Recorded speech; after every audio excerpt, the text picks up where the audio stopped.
What's up, everyone? Today we're covering 3 more Am I the Ass threads from the Am I the Ass filtered page. 1. Am I the ass for going to a concert over my mother's wedding? 2. Am I the ass for swearing at a coworker for contacting me while on Do Not Disturb? And 3. Am I the ass for not wanting to get rid of my roommates as per my wife's demands? Let's jump into it. My mom is getting remarried. My birth father passed away a while ago.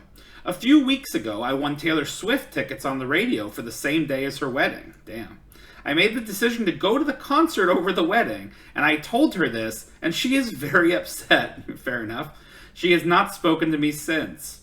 I love my mother and feel bad missing her wedding, but I thought she would understand due to the circumstances.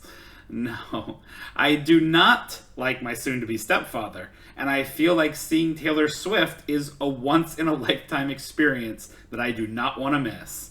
Also, I have made it very clear to my mom over the past few months that I am not okay with the marriage, but still plan to be at the wedding. But then I won the tickets, and things changed. So am I the ass for choosing the concert over the wedding? So what it comes down to for me is that your word is your bond. It doesn't matter that you dislike your new stepdad or that you don't approve of the wedding. You gave your word you'd go to this wedding. And now you're breaking your word and putting a dark cloud over this wedding because your mother's not going to have her daughter there and she's going to have to answer questions about why you're not there, and that's going to be embarrassing for her when they find out it's because you went to a Taylor Swift concert. There are other potential solutions here too. Taylor Swift is playing 2 nights at most of her remaining locations, so you could ask the radio show if it would be possible to get tickets to the other night instead of the one you won. You could potentially look for somebody to swap tickets with. You could even sell these tickets and then buy tickets to the other night, even if they're slightly worse tickets, with the profits from that sale. Now, with all of that said, you are the ass, but sometimes that's okay. We spend way too much time in our lives worrying about obligations and worrying about making other people happy when we should think about ourselves as well. When I'm faced with a tough decision, I'll try and play out both scenarios in my mind and try and figure out which one I would regret more. So if I went to the Taylor Swift concert and I blew off my mom's wedding, how much would I regret that decision, how it would make my mom feel, and how I would feel afterwards? Or if I went to my mom's wedding, which I know I'm not going to have a good time at, how much would I regret the fact that I missed out on this awesome Taylor Swift concert? Now, me personally, I wouldn't blow off my mom's wedding, but it's not my life. I don't know the relationship you have with your mother. I don't know the relationship you have with Taylor Swift as a fan. That's the sort of thing that you have to weigh both sides and decide which you'd regret missing more. And if you're okay with damaging your relationship with your mother to go to a Taylor Swift concert, go. It doesn't matter. So what? You're the ass. Who cares? So yeah, pretty clear-cut winner here that 56% are calling her the ass. And honestly, 33% saying she's not the ass. Just way too many Taylor Swift fans out there giving her a break because it's Taylor Swift. But going to a concert over your mom's wedding, it's pretty tough to defend. I have a coworker who comes to me for assistance. That's fine. That's nice that it's fine. However, when I'm on Do Not Disturb in Teams, he will send me multiple emails or call me on my phone. It's never anything important, just minor stuff that could wait until my meetings are over. I've talked to him 3 or 4 times, telling him that he needs to either wait, or if he must email me, it has to stop at 1, and I'll reply to him when I can. He's sent emails every few minutes asking for an answer. If I decline his call, he'll call right back. He's been talked to by management about this. Last week, I sent him a terse email when he emailed me several times during an important meeting. Stop. I've told you I'll get back to you when I can. If I'm on Do Not Disturb, that doesn't mean unless your name is Joe. This is the last time I'll be polite. Finally, he emailed me again on Monday, multiple times. So I replied with something along the lines of, do you know how to f***ing read? Have you listened to a damn thing I've said? Do Not Disturb means leave me the f*** alone.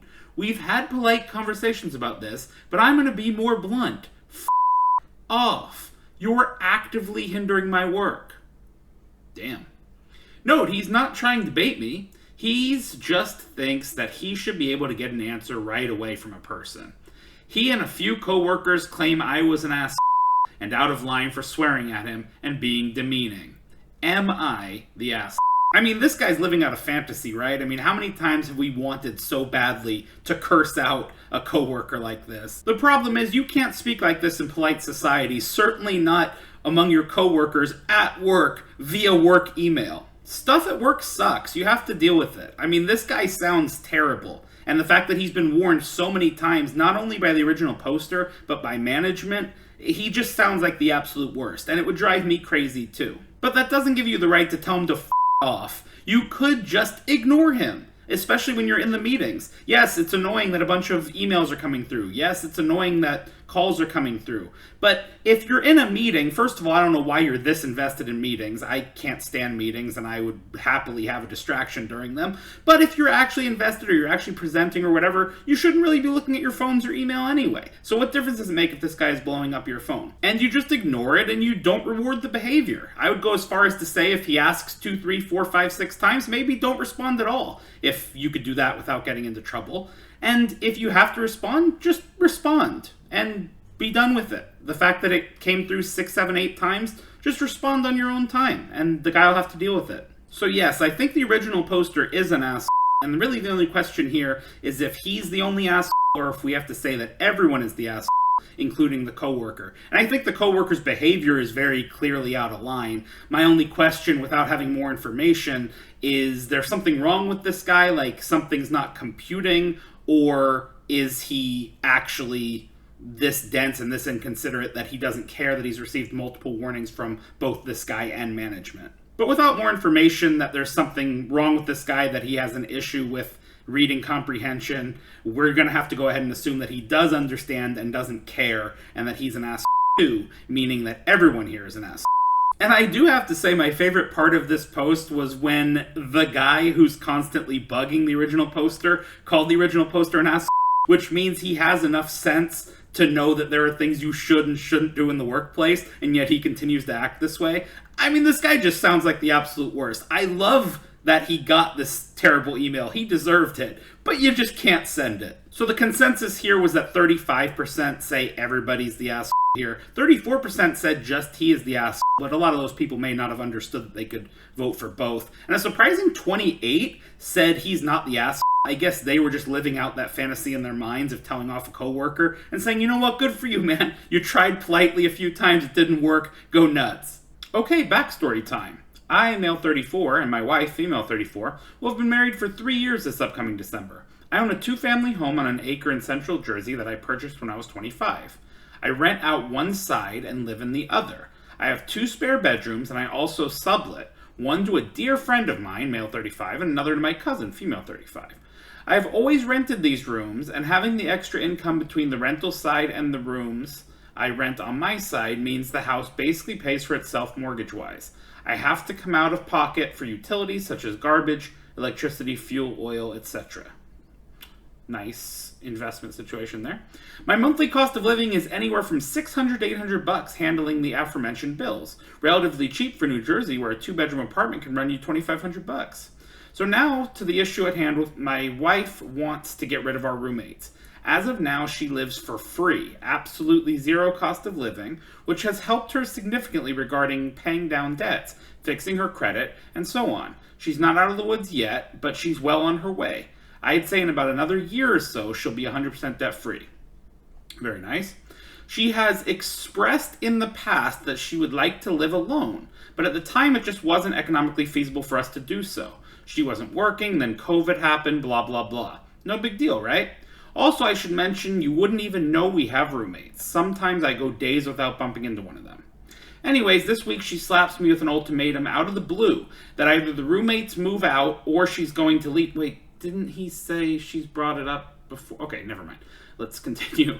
Okay, either the roommates move out or she's going to leave me. I stated that I did not think that was the smartest financial move, as she only wants to give them 30 days, which would mean we would be looking at having to come up with $1,600 the following month. Cue argument. She states she can afford to make up the difference, and that paying it would be worth being able to live alone together. Am I the ass for thinking this is stupid, that giving up almost $20,000 a year in rental income on the drop of a dime doesn't make any sense? Not to mention telling a friend of 22 years as well as my cousin, sorry guys, the wife's giving you 30 days notice, good luck. Furthermore, this income allows us to travel whenever we want, buy whatever we want, go out whenever we want. It basically helps make us flexible financially. Also, why can't we compromise? Okay, you want them gone? Let's stick it out one more year knock out the rest of your debt, and also give the roomies plenty of notice that this is what we're going to pursue. So at first glance, I think it's very clear that there's no ass here. I mean, it's just two people with a fundamental disagreement on something, and both have valid points. She's looking at it from wanting privacy and wanting to live alone with her husband, which is reasonable. He's looking at it from a financial perspective and looking at the financial freedom that this setup gives him and his wife, and that's reasonable. It bothers her, it doesn't bother him. This is all very reasonable, and sometimes you just have disagreements on things, and sometimes they elevate to the point of being deal breakers, but everybody's being reasonable here if you just look at the facts of the argument. But reading between the lines, let's see how many times he belittles her or her opinion in this post alone. 1. As of now, she lives for free, absolutely zero cost of living. He makes it sound as if he's doing her a favor, and that this isn't just the arrangement of their marriage, and also that she's not putting up with these roommates. I mean, she's sort of living the life of a landlord, given that she has these roommates, especially the fact that she doesn't want them or know them that well. 2, she wasn't working, then COVID happened, blah, blah, blah, no big deal, right? Well, it is a big deal to her, and if it's a big deal to your wife, that should matter to you. 3, also, I should mention, you wouldn't even know we have roommates. Sometimes I go days without bumping into one of them. This is such BS. Even if these roommates are not around much or they're always in their room, just because you're close with these people doesn't mean that you can project onto her that, oh, it's like we barely have roommates, who cares? It's very noticeable when you have other people living in the house. Their stuff is lying around. You know they're there, even if they're not actively bothering you. This one just kind of annoys me. 4, anyways, this week she slaps me with an ultimatum out of the blue. She's been complaining about this since COVID. Since COVID lockdowns. I mean, this is not out of the blue at all. She's been talking about this for a while now. She felt an ultimatum was necessary to get this guy to listen because it was. He's been ignoring her for ages, and this is her elevating it because she had to. 5, not to mention telling a friend of 22 years as well as my cousin, sorry guys, the wife's giving you 30 days notice, good luck. I mean, this is just so dismissive of a very legitimate arguing point from her, and I love that it wouldn't be a decision they were coming to together. It would be just throwing his wife under the bus as he was telling them to get out. 6, also, why can't we compromise? Okay, you want them gone? Let's stick it out for 1 more year. She's been trying to compromise. This is the ultimatum because you wouldn't compromise for years. Now, I genuinely believe that if he went to her in good faith and said, hey, 30 days isn't enough, these are my good friends, they've lived here a long time, I'd like to give them 60 days or 90 days, she'd probably be open to that. I think the point of the ultimatum was to get this guy to wake up and realize that she's serious, not to say there's no room for negotiation here. And if this is how he posts about it, I can only imagine how these arguments are going. I imagine he's very demeaning in these arguments, talking about how stupid she's being about the money, instead of understanding her point of view that she just wants to live with this guy and start a family with him maybe and just have a normal life together as 2 adults living alone in a home. So I don't have any problem at all with his point of view. I think it's totally reasonable that he wants to continue to have these roommates and to get her out of debt and to maybe even save up, maybe to buy more property. There's all sorts of financial reasons that this makes a lot of sense. But for her, it's not making sense, and you have to care about your wife's input. Maybe there's a compromise to be found, maybe this is a deal breaker for the 2 of them, but the way he's acting towards her when she has a perfectly legitimate argument and has been very patient for years on this topic, I'm gonna go ahead and grade him the ass. And this one was split right down the middle, with 34% saying he's the ass, 34% saying he's not, 13% saying neither is, and 8% saying both are. So we went 3 for 3 today on ass. I don't know if I was too harsh or if that's just the way it went. Let me know in the comments, do you agree with my ratings? Would you have rated them differently? Do you want to see me continue to do content like this, or is there something else you want me to try? Let me know. Thanks so much for watching to the end, and I'll see you next time. Hey everybody, thanks for watching. Please subscribe above or check me out on any of these social links to the side, and I'll see you soon.